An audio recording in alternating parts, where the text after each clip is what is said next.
اپنی سوسائٹی کو بچانا ہے۔ اسی طرح سے اے مسلمانوں، جب بیٹی کا نکاح ہو، ہم نے دیکھا ویڈیو شوٹنگ والا آتا ہے اور ویڈیو شوٹنگ والے کو کوئی دولہے سے کم عزت نہیں دی جاتی ہے، باقاعدہ کوئی اور عورتوں میں جا سکے نہ جا سکے، ویڈیو شوٹنگ والے کو لے جایا جاتا ہے۔ ارے دولہا اپنی دلہن کا گھونگھٹ بعد میں اٹھاتا ہے، ویڈیو شوٹنگ والا پہلے گھونگھٹ اٹھاتا ہے کہ پہلے تھوڑا چہرہ کھول دو، اب ہاتھ یوں اٹھا کے کھڑے ہو جاؤ۔ ارے دولہا اکیلے میں دلہن کو بعد میں لے کر جائے گا، پہلے ویڈیو والا اس کو کونے میں لے کر جاتا ہے اور وہاں اس کی باقاعدہ ویڈیو اتارتا ہے۔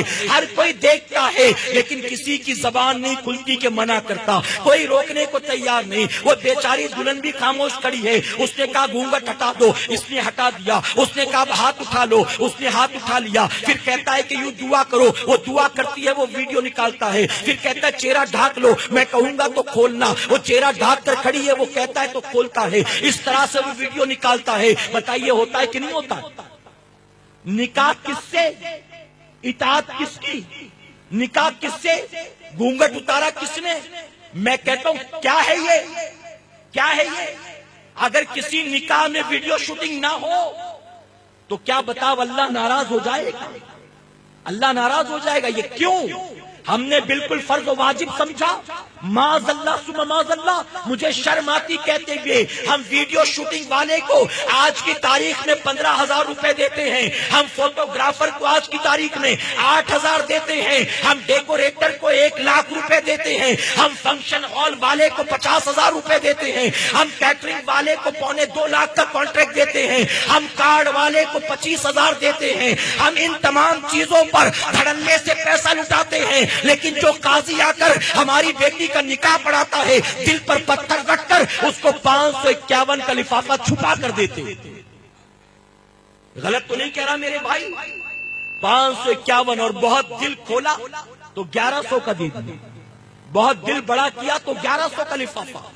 میں کہتا ہوں تم نے جب دینداروں کی عزت کرنی خود چھوڑ دی تو دنیا کیا دینداروں کی عزت کرے گا؟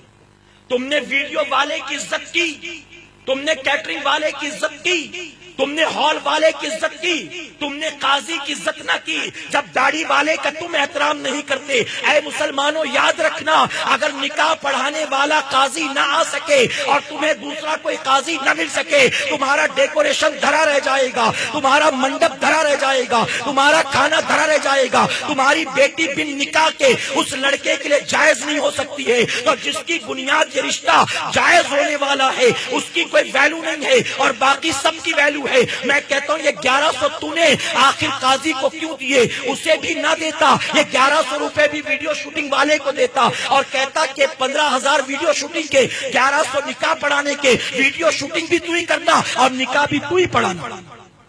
کیا پڑھا سکتا ہے؟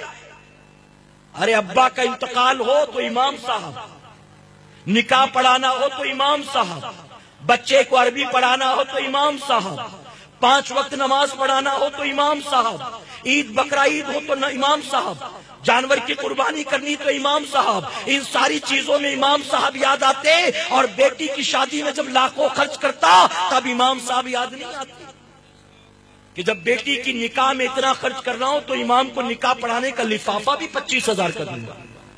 کاش کسی کے دل میں خیال آیا ہو، کاش کسی نے یہ سوچا ہوتا تو حرام و ناجائز و خرافات میں دل کھول کر اور دین کے نام پر دل پر پتھر رکھ کر میرے پیارے آقا کے پیروانوں، یہی وجہ کہ شادیاں ٹوٹ جاتی، برکت نہیں ہوتی، شکوہ شکایت کا سلسلہ ہمیشہ کے لیے شروع ہو جاتا، دونوں خاندانوں میں نا اتفاقیاں ہوتی، پھر دھیرے دھیرے دوریاں بڑھتی ہیں، کبھی مار پیٹ کبھی طلاق تک کی نوبت آ جاتی ہے۔